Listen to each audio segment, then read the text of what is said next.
Hello, my name is Daniel. Thank you for being here with me today. If you enjoy real, heartbreaking cheating stories from Reddit, don't forget to subscribe to the channel, hit the like button, and leave a comment to share your thoughts. It really means a lot to me. This is a story that's been haunting me ever since I read it. A story about trust, cracking under pressure, and a family falling apart in ways you can't unsee. It begins in a small coastal town in Oregon, the kind of place where the streets grow quiet after dark, and the ocean breeze carries every whispered rumor a little too far. 19-year-old Lena had always thought of her home as a safe haven, even if her family wasn't perfect. Her older sister, Rachel, 24, had been the strong one, the one everyone thought had her life together. Rachel had been dating Evan, also 19, for about a year now. Lena and Evan had known each other before Rachel ever came into the picture. They weren't exactly friends back in high school, just classmates who exchanged polite nods in the hallway and worked on the same group projects from time to time. Now they found themselves at the same university, even enrolled in the same program. They still weren't particularly close, but because of Rachel, they'd started talking more. Lena insists she never had feelings for Evan, never even considered him that way. She respected the relationship her sister had, and she thought Rachel knew that. But the tension started the moment Rachel noticed how much Lena and Evan had in common. Rachel didn't like them talking, didn't like them laughing about a shared professor's quirks, didn't like the way Evan's name showed up on Lena's phone when he texted about an assignment. So Lena backed off. She avoided unnecessary conversations, kept her distance when Rachel was around.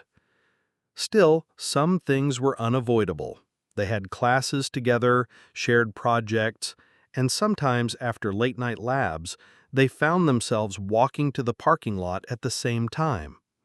One cold evening, after a long day of lectures, Evan offered Lena a ride home. They lived in the same direction, and he was already headed to Rachel's house for dinner. Lena was exhausted. Her shoulders ached from carrying her laptop bag, and the thought of waiting for a bus in the wind made her stomach twist. She said yes without a second thought. The drive was quiet. The night was so dark that the streetlights felt like islands in an endless ocean. Lena drifted off for most of the ride, her head pressed against the cold window, barely speaking a word. When they arrived, she thanked Evan softly and headed inside, thinking nothing of it. But the moment she stepped through the door, Rachel's voice cut through the quiet. "Why did you come back together?" Rachel's hand grabbed Lena's arm before she could even set her bag down. Evan immediately started explaining, something about the late class, about convenience, about nothing at all happening. But Rachel didn't want to hear it. "Stop talking for her." Rachel's voice rose sharply, echoing through the house. "Stop defending her." Their parents appeared in the doorway, alarmed by the shouting. Rachel turned her fury on Lena, her words sharp enough to draw blood even without a blade. "Stop being jealous. Find your own man to drive you home. I see the way you act. I see everything." Her voice cracked as she spat out the words, calling her own sister desperate, accusing her of thinking every man wanted her. Then her grip tightened. Nails dug into Lena's wrist so hard that the skin burned.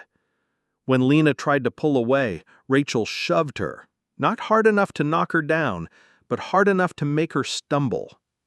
Evan stepped in, raising his hands, trying to calm her, but Rachel only screamed louder, tears streaming down her face. "Stop defending her!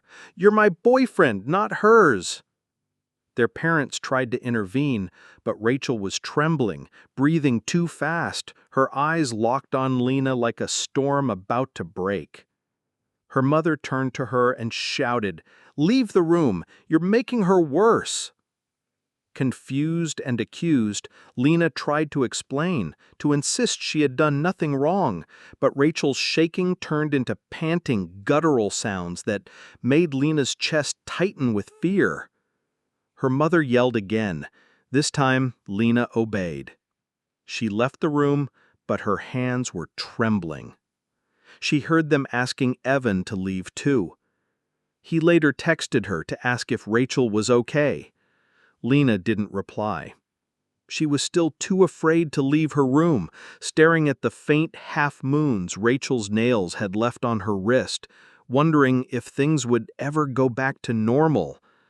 And deep down, she already knew the answer. Because of everything that happened that night, Lena couldn't shake the feeling that her parents quietly blamed her for Rachel's outburst. Their silence carried the weight of unspoken judgment, and it sat heavy on Lena's chest like a stone she couldn't move. When she shared her story online, people began leaving comments, strangers trying to soothe the ache she couldn't voice to anyone in her own home. One person wrote, "Her insecurities aren't your problem. If you're scared, find somewhere else to stay. I do that now because people like your sister can hurt you. And have a real conversation with your parents.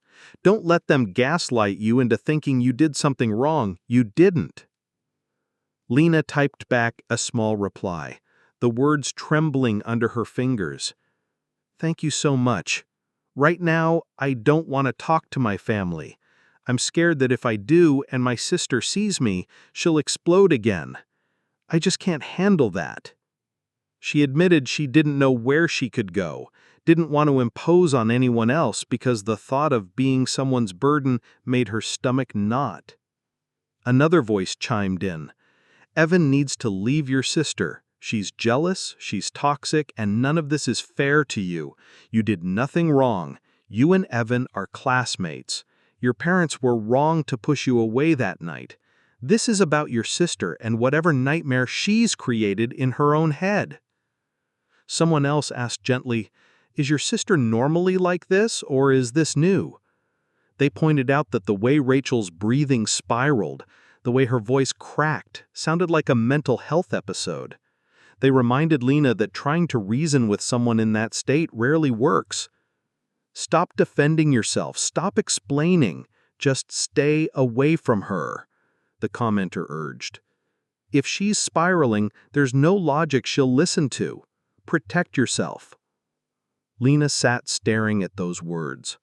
She typed back quietly explaining that Rachel had always been a little possessive, always a little too quick to anger, but Evan was her first serious relationship. "I think she just doesn't know how to handle these feelings," Lena wrote. "I've seen her snap before, but never like this. Never like that night." Then another voice came in, heartbreakingly kind. "I'm so sorry. Your parents should have told her to calm down. They should have protected you when she was shoving you, digging her nails into your wrist. My boyfriend sometimes drives my sister places, and I'm grateful she's safe. If anything, that shows me I have a good man. Your sister's insecurities are hers alone. The fact that your parents stood there and enabled that behavior is what really breaks me." Lena read that one over and over, wishing those words had come from her own parents. Days passed in a fog. Lena posted an update, her tone almost apologetic. "Sorry it took me so long," she began. "I had to step away from my phone, from social media, from everything. The harassment I've been getting. I'll explain more later, but I just needed to breathe." She admitted everyone had been right. She should have left the house sooner. But she hadn't. Instead, she hid in her room, only leaving for school or to grab food she ate behind a closed door. The hallway felt like a war zone, every creak in the floorboards setting her on edge. Evan, too, started keeping his distance from Rachel. He stopped coming over. He stopped calling her. He still messaged Lena sometimes, but only about assignments or shared classes.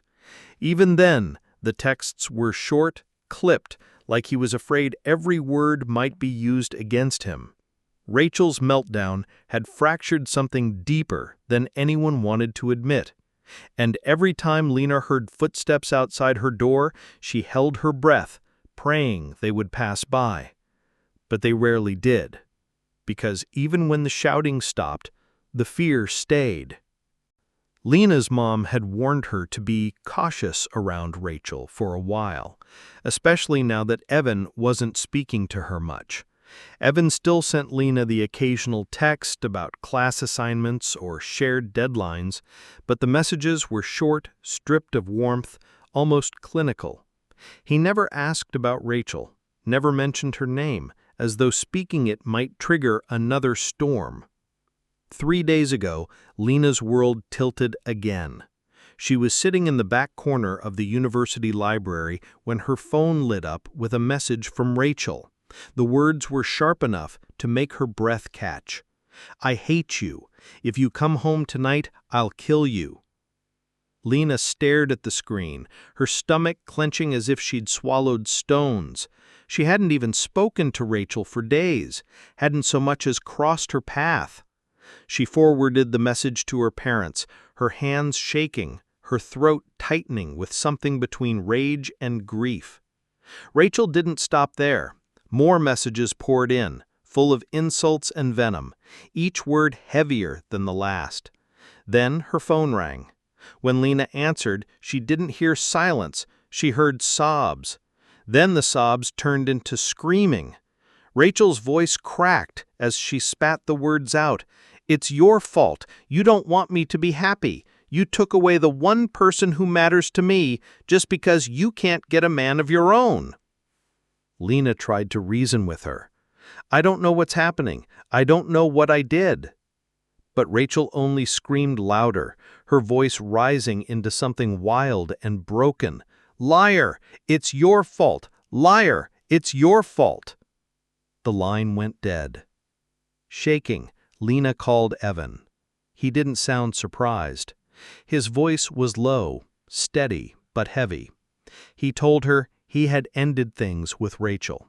He couldn't handle the constant calls, the texts, the way Rachel even reached out to his parents and bombarded his friends on Instagram, begging them to convince him to speak to her again. Then his voice cracked just for a moment. He admitted Rachel had started threatening him, too, not just with words about pain, but with her own life. "If I leave her," he said quietly, "she'll kill herself, and it'll be my fault." Lena didn't want to believe him. She had never seen her sister this way, had never seen her unravel. But Evan showed her the messages, proof of what she didn't want to see. He told Lena something else that stung, that he was scared of her too, not because she had done anything wrong, but because he feared Rachel would lash out at Lena again, and somehow he'd be the cause.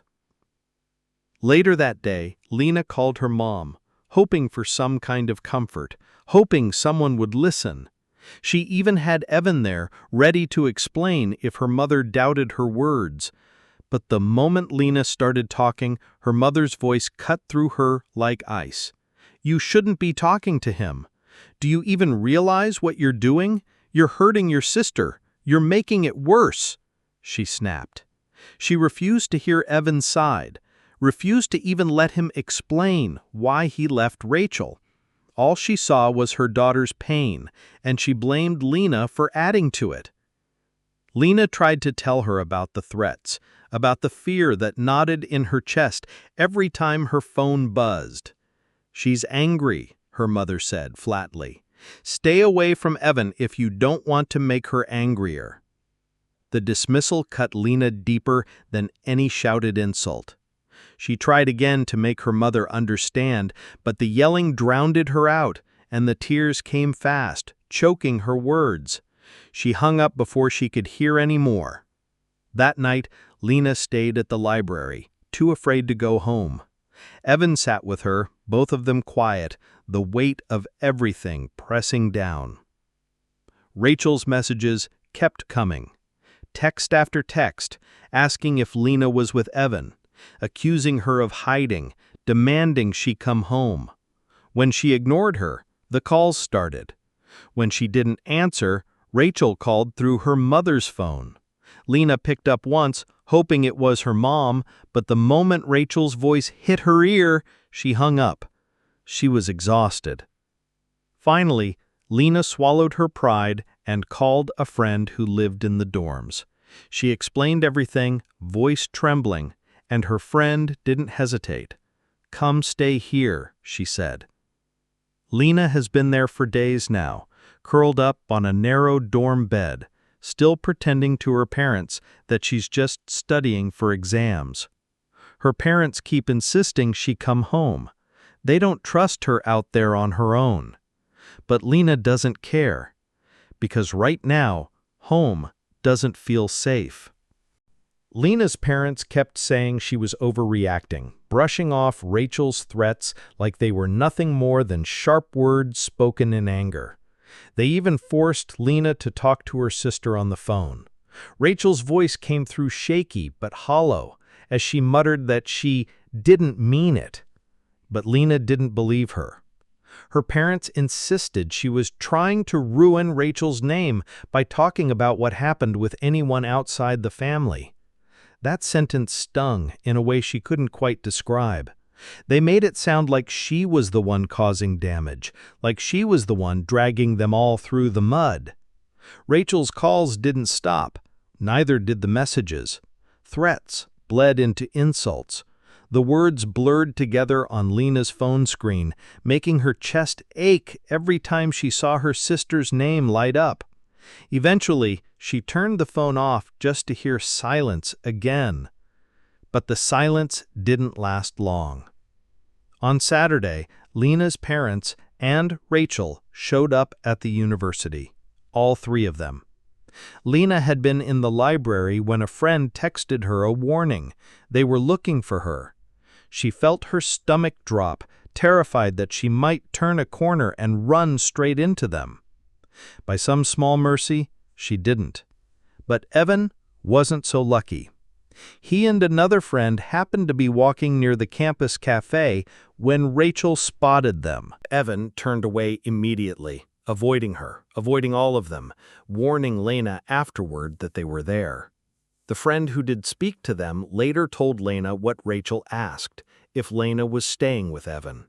The question hit like an arrow, even though it wasn't surprising. Her parents asked the friend to pass along a message. Tell Lena to come home. Tell her to pick up her phone. Lena sat there in the quiet of a dorm room that wasn't hers, holding her phone in her lap, her pulse pounding. She wrote another update online, her words messy, scattered. "I'm sorry if this feels all over the place," she typed.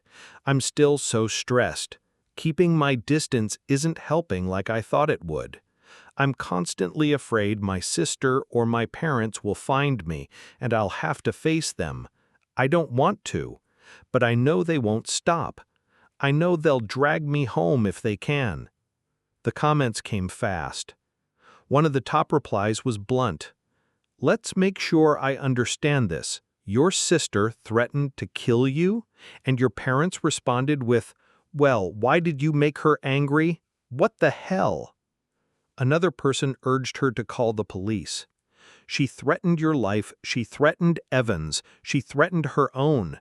That's 3 reasons right there. Get a paper trail started. Protect yourself." Someone else didn't hold back at all. "Call the cops. 1, she said she'd kill you. 2, she's threatening to kill herself to manipulate Evan. A psych ward would have a field day with her. Get your things, find somewhere to live, and cut all 3 of them out of your life." Another commenter, still raw from their earlier post, said, "I got downvoted for saying your mother is enabling your sister, but I stand by it. Look where we are now. Rachel threatened to kill you if you went home. Of course you stayed away, so they came looking for you instead." The words struck deep, because they were true. Lena didn't know what to do. Was she supposed to go home and risk being attacked, or stay away, knowing her sister might find her anyway. One commenter summed it up with a single line that stayed with her. "The police exist for a reason."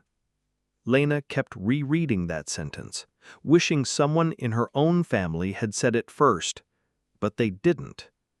Instead, they showed up at her school hunting for her, while she hid and waited for the day she'd be forced to go back to a place that no longer felt like home.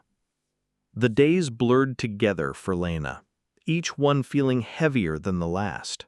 She stayed curled up in her friend's small dorm room, clutching her phone but rarely turning it on, terrified of the messages that might be waiting. Every time she tried to focus on school, Rachel's voice replayed in her head, screaming, accusing, promising to hurt her if she came home. Her parents still didn't understand, or maybe they just didn't want to. They kept saying things like, "This is just family business, and don't make it worse by dragging strangers into it." The weight of those words crushed her, made her feel like the ground was shifting under her feet. She thought keeping her distance might help. It didn't. The fear didn't fade. The anxiety only thickened, creeping into every corner of her mind, until she felt trapped even in the one safe place she had left. Then Saturday came. Lena had barely slept, but when she woke, she heard whispers around campus. People had seen her parents. All three of them, her mother, her father, and Rachel, had come looking for her. She stayed hidden, heart hammering, terrified of running into them. By some miracle, she didn't. But Evan wasn't so lucky. He and another friend had been walking by the student cafe when Rachel spotted them. She called out to him, but Evan didn't stop. He turned and walked away, his shoulders stiff, his jaw tight, refusing to look back. Later, he sent Lena a warning. "They're here. Stay inside." Another friend spoke briefly to Rachel and her parents. Later, she came to Lena, hesitant but honest. "She asked if you were staying with Evan," the friend said softly. Lena wasn't surprised. Of course, Rachel thought that. Her parents sent another message through the friend. "Tell her to come home. Tell her to answer her phone." Lena sat there staring at the wall, feeling like she was unraveling. She typed out another update online, her words messy, scattered. "I'm sorry if this feels all over the place," she typed. "I'm still so stressed. Keeping my distance isn't helping like I thought it would. I'm constantly afraid they'll find me, and I'll have to face them. I don't want to, but I know they won't stop. I know they'll drag me home if they can." The comments came fast. One of the top replies was blunt. "Let's make sure I understand this. Your sister threatened to kill you, and your parents responded with, 'Well, why did you make her angry? What the hell?'" Another person urged her to call the police. "She threatened your life. She threatened Evan's. She threatened her own. That's 3 reasons right there. Get a paper trail started. Protect yourself." Someone else didn't hold back at all. "Call the cops. 1, she said she'd kill you. 2, she's threatening to kill herself to manipulate Evan. A psych ward would have a field day with her. Get your things, find somewhere else to live, and cut all 3 of them out of your life." Another commenter, still raw from their earlier post, said, "I got downvoted for saying your mother is enabling your sister, but I stand by it. Look where we are now.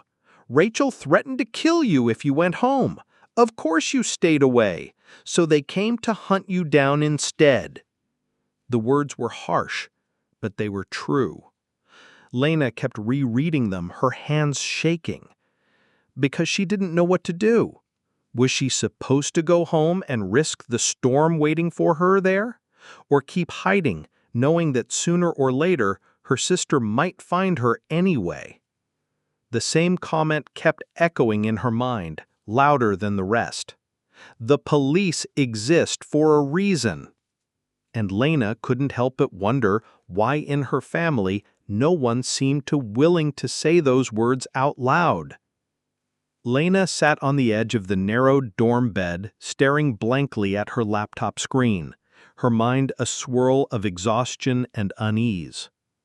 The past few days had been nothing but fear and panic over Rachel's messages, but there was another weight pressing on her now, something she had buried for years until it clawed its way back up. She had always been proud of the time she spent at university, especially the year she dedicated to her dissertation. That year nearly broke her. She had spent countless nights hunched over her desk in that tiny apartment, juggling coursework and a part-time job, pouring every bit of herself into the research. When it was finally over, she had felt like she could breathe again. But now, an email from the university had pulled all of that apart. They were asking questions about her degree, or rather questioning if she'd even finished it. The email read like an accusation, though it wasn't meant that way. "Are you perhaps referring to your specialization diploma? We have no record of you finishing your dissertation, only the coursework for the master's program." Her heart dropped. She pulled out the diploma she'd scanned and saved years ago, digging the physical copy out of an old box. At first glance, it looked fine, but then her eyes landed on the middle of the second page, and there it was, the word specialization, not master's. She panicked. She tore through old emails, searching for proof that she hadn't just imagined everything, that she had finished the work, defended it, passed. She wrote back to the university, her hands trembling as she typed, explaining that she'd completed everything and asking what could be done to fix whatever mistake had happened. But then the waiting began. She didn't sleep. She barely ate. Every time she checked her inbox, her chest tightened. What if the years of work didn't matter? What if all of it had been for nothing? She admitted online, "I honestly feel heartbroken. Thinking that all the effort could go to waste makes me want to cry. More than anything, I'm furious at myself for not paying closer attention, for not catching this sooner. I feel like such an idiot." People began to comment. One person suggested reaching out to the people who graded her work. "Can you contact them? Maybe they'll remember you. This has to be a mistake the school can fix." Lena answered that she only clearly remembered one member of her committee and wasn't sure that person could even help. Another commenter asked about payment records. "If you paid for the dissertation year like a class, wouldn't that prove you were enrolled?" Lena explained she had. She'd paid tuition based on the classes she signed up for, and the dissertation counted as one. But she knew payment didn't necessarily prove she had finished it. Someone else suggested checking her online student account for records. Lena had tried, but she couldn't log in anymore. Too much time had passed, and her access had expired. A stranger commented, "This is my worst nightmare, not knowing if all that work counted." Lena replied quietly, "I can't even sleep. I'm so stressed." She tried to piece the memories together. She remembered submitting digital versions of her dissertation and a CD, yes, a CD, before they allowed her to defend it. She'd even gotten a couple of printed copies made, expensive ones bound with heavy covers, only to be told they weren't necessary. She remembered being irritated at the wasted money, but not questioning why. And then a small ray of relief. After digging deeper, Lena found her dissertation, published, sitting quietly in an online repository, proof that it existed, proof that she hadn't imagined it all. She emailed the university again, attaching the link, hoping this would be enough to clear her name. It felt like maybe, just maybe, this was only an administrative error. But as she waited for a reply, she couldn't shake the sinking feeling that even if she'd done everything right, her own life, like that dissertation, could still disappear in someone else's paperwork. Some of you asked for an update, so here it is. First, I want to say thank you to everyone who read my earlier posts and offered words of kindness. I tried to keep up with the comments, but honestly, I didn't expect my story to reach so many people. And somehow, after all the stress, there is finally a sliver of good news. On the same day I shared everything, I found my dissertation in the university's online repository. It had been published after all, quietly sitting there, waiting. I emailed the school again with that proof, hoping it would be enough to force someone to finally look closer. Over the weekend, I gathered even more information, emailing my old advisor, digging through messages, preparing myself for the worst in case no one believed me. I thought I might need to beg someone higher up to intervene. But yesterday, after years of uncertainty, I got the email I'd been praying for. The university admitted there had been a mistake. When I finished my master's program, they were switching IT systems. Something slipped through the cracks, and my records weren't fully updated. They apologized over and over and told me they were fixing everything. My diploma was finally being processed, the real one, the one I worked for. I felt so many things at once: relief, anger, exhaustion. How could something so small have caused this much pain? 5 years of quietly believing something was wrong with me. 5 years of thinking all my work might have been for nothing. And yet, I'm still grateful. I'll get my diploma. I'll finally hold it in my hands. Only took 5 years and more than a few breakdowns. Now I'm writing to my advisor again, telling her she doesn't need to spend more time chasing this for me. I feel embarrassed for wasting anyone's time, but I know I was just trying to hold on to what I had earned. Thank you, truly, to everyone who offered support and advice. To those who went through something like this too, I'm so sorry. It's awful that this happens so often. Reading your stories made me feel less alone, but it doesn't make it right that it keeps happening. Stories like this one aren't just about paperwork or misplaced records. They're about how fragile our sense of security can be when the things we've worked for are threatened. It's easy to think you'll never be in a situation like Lena's, but mistakes, misunderstandings, and even toxic relationships can strip away your peace before you realize it's happening. That's why it's important to keep records of everything that matters, whether it's proof of education, messages that show threats, or documentation of abuse.